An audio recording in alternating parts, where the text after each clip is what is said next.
Уште една значајна придобивка остварија земјоделците на вчерашните преговори меѓу владата, синдикатот и откупувачите околу откупот на оризовата арпа и белиот ориз.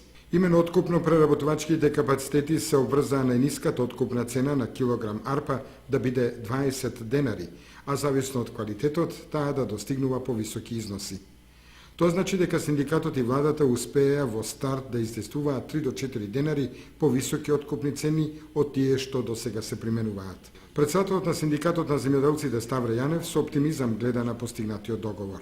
Видите, вчерашниот ден значи заокружување на проблемот со откупот на оризот, именно покрај тоа што претходно беа договорени субвенциите при откупот на оризот, вчера се договараше откупната цена.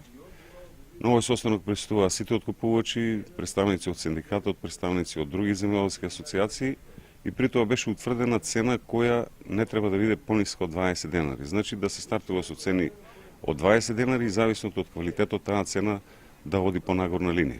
Поединечно сите откупувачи се произнесува по тоа дека таа цена е издржана, меѓутоа доколку не се придржуваат откупувачите, сигурно дека надлежните институции имаат соодветни мерки со кои ќе ги санкционираат, условно речено, недисциплинираните откупувачи, од проста причина што за обезбедување на таква позитивна цена на откупувачите им беше доделена исто така една стимулна мерка, 2 денари по откупен килограм бел ориз. Ние сме на мислење дека најголем дел од земјоделците ќе бидат задоволни од овие мерки.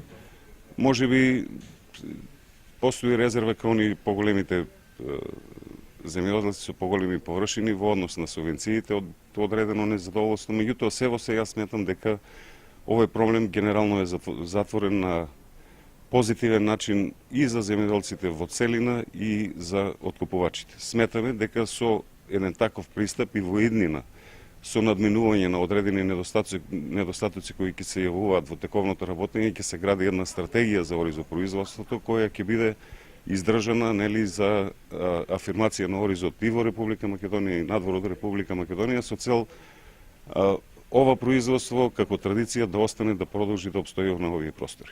Заедно со основните, дополнителните и субвенциите за откупувачите, односно преработувачите, земјоделците пред стартот на жетвата добија финансиска подршка, каква што не е регистрирана откако во државата функционира пазарниот систем.